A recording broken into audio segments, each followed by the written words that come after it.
চলুন আজকে একটি আফ্রিকার কালো মেয়ের গল্প শুনে আসি। আমাদের নবীর পিতা আব্দুল্লাহ একদিন বাজারে গিয়েছিলেন কিছু কেনাকাটা করার জন্য। তিনি খেয়াল করে দেখলেন রাস্তার পাশে এক লোক কিছু দাস দাসী নিয়ে দাঁড়িয়ে আছে, তাদেরকে বিক্রি করছে। আব্দুল্লাহ তখন সেখানে গিয়ে দাঁড়ালো আর তাদেরকে দেখতে লাগলো। তিনি খেয়াল করে দেখলেন 9 বছরের একটা ছোট্ট কালো মেয়ে, তার বাড়ি আফ্রিকার আবিসিনিয়ায়। মেয়েটাকে দেখে আব্দুল্লাহর মায়া লেগে গেল। একটু রোগা, হালকা পাতলা, কি অসহায় দৃষ্টিতে তাকিয়ে আছে। তিনি তখন ভাবলেন ঘরে তো আমেনা একাই থাকে, তাকে সঙ্গে করে নিয়ে গেলে আমেনার একজন সঙ্গী হবে, এই ভেবে তারপর তিনি তাকে কিনে বাড়িতে নিয়ে গেলেন। মেয়েটাকে আব্দুল্লাহ ও আমেনা অনেক ভালোবাসতেন ও অনেক স্নেহ করতেন। তারা খেয়াল করে দেখলেন যে যেদিন থেকে ওই কালো মেয়েটাকে বাড়িতে নিয়ে এসেছে তাদের রহমত দিন দিন বেড়ে যাচ্ছে। এর কারণে আব্দুল্লাহ ও আমেনা মেয়েটিকে আদর করে নাম দিলেন বারকা। এই গল্পটা বারকাকে নিয়ে। তারপর আব্দুল্লাহ একদিন ব্যবসার উদ্দেশ্যে সিরিয়ায় রওনা দিলেন, আর এটাই ছিল আমেনার সাথে আব্দুল্লাহর শেষ বিদায়। ওনার যাত্রার 1-2 দিন পর আমেনা স্বপ্ন দেখলেন আকাশ থেকে একটা তারা খুব আলো করে তার কোলে এসে পড়লেন। পরদিন পরে আমেনা বারকাকে এই স্বপ্নের কথা বলল। বারকা তখন মৃদু হেসে বলল, আমার মনে হয় আপনার ঘরে সুন্দর একটা সন্তান জন্ম হবে। তবে আমেনা তখনও জানতেন না তিনি গর্ভ ধারণ করেছেন। তারপর কয়েকদিন পর বুঝতে পারলো যে হ্যাঁ,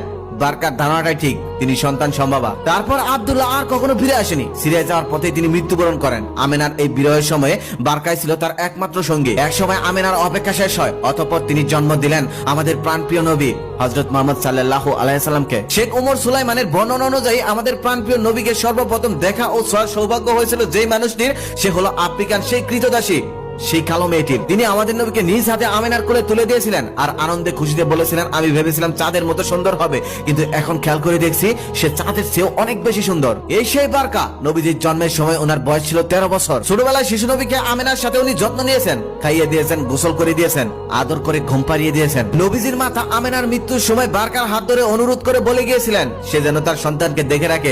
বারকাও তাই করেছিলেন। মা বাবা দুজনকে হারিয়ে এতিম নবী চলে আসলেন তার দাদা আব্দুল মুত্তালিবের ঘরে। উত্তরাধিকার শর্তে নবী হলেন বারকার নতুন মনিব। কিন্তু তিনি একদিন বারকাকে মুক্ত করে দিলেন আর বললেন, আপনার যেখানে ইচ্ছা সেখানে যেতে পারেন, আজ থেকে আপনি মুক্ত, আজ থেকে আপনি স্বাধীন। সেই শিশুকাল থেকে নবী এই কৃতদাস প্রথাকে দূর করতে চাইতেন। তবে বারকা নবীকে ছেড়ে যেতে চাইল না, রয়ে গেল, মায়ের ছায়া হয়ে রয়ে গেল। এমনকি নবীজির দাদা ওনাকে বিয়ে দেওয়ার জন্য কয়েকবার চেষ্টা করেছিল, কিন্তু উনি কিছুতেই রাজি ছিল না। ওনার কথা ছিল একটাই, আমি আমেনাকে কথা দিয়েছি আমি নবীকে ছেড়ে কোথাও যেতে পারবো না। তারপর একদিন খাদিজা রাদিয়াল্লাহু তাআলা আনহার সঙ্গে নবীজির বিয়ে হলো। বিয়ের দিন রাসূল সাল্লাল্লাহু আলাইহি সাল্লাম খাদিজা রাদিয়াল্লাহু তাআলা আনহার সঙ্গে পরিচয় করে দিল বারকার সঙ্গে। তিনি বললেন, উনি হলো আমার মা, মায়ের পরে আরেক মা। বিয়ের পরে রাসূল সাল্লাল্লাহু আলাইহি সাল্লাম একদিন বারকাকে ডেকে বললেন, উম্মি এখন আমাকে দেখাশোনা করার জন্য খাদিজা আছেন, এখন আপনাকে বিয়ে করতেই হবে। নবীজি সবসময় ওনাকে উম্মি বলে ডাকতেন, কখনোই নাম ধরে ডাকতেন না। তারপর রাসূল সাল্লাল্লাহু আলাইহি সাল্লাম আর খাদিজা মিলে ওনাকে উবাইদ ইবনে জায়েদের সঙ্গে বিয়ে দিয়ে দিলেন। কিছুদিন পর বারকার নিজেরও একটি সন্তান হলো, তার নাম হলো আয়মান। একদিন বারাকার স্বামী উবাইদ মৃত্যুবরণ করলেন। তারপর নবীজি গিয়ে আয়মানকে ও বারাকাকে নিয়ে আবার তাদের বাড়িতে নিয়ে আসলেন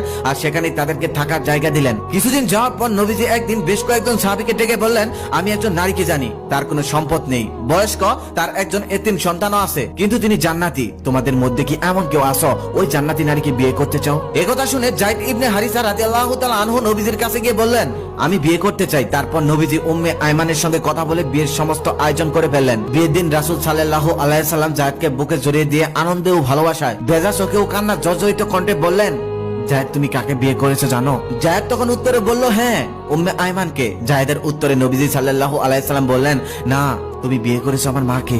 সাহাবীরা বলতেন রাসূল সাল্লাল্লাহু আলাইহি সাল্লামকে খাওয়া নিয়ে কখনোই জোর করা যেত না, উনি যেটা পছন্দ করতো না। কিন্তু উম্মে আয়মানি হলো একমাত্র নারী যিনি রাসূল সাল্লাল্লাহু আলাইহি সাল্লামকে খাবার দেওয়ার পর বারবার খাও খাও বলে তাড়া দিতেন আর খাওয়া শেষ না হওয়া পর্যন্ত তার পাশেই বসে থাকতেন। নবীজি তখন মৃদু হেসে চুপচাপ খেয়ে নিতেন। রাসূল সাল্লাল্লাহু আলাইহি সাল্লাম যেমন ওনার দুধমা হালিমাকে দেখলেই গায়ের চাদর বিছিয়ে তাকে বসতে দিতেন, ঠিক তেমনই মদিনা হিজরতের পর দীর্ঘ যাত্রা শেষে উম্মে আয়মান যখন ক্লান্ত হয়ে পড়েছিলেন তখন নবীজি ওনার গায়ের চাদরের এক পাশ পানিতে ভিজিয়ে উম্মে আয়মানের মুখের ঘাম ও ধুলাবালি মুছে দিয়েছিলেন এবং বলেছিলেন, উম্মি, জান্নাতে আপনার এরকম কোনো কষ্ট হবে না। নবীজি মৃত্যুর আগে সাহাবীদেরকে অনেক কিছুই বলে গিয়েছিলেন। সেই অনেকগুলো কথার মধ্যে একটি কথা ছিল,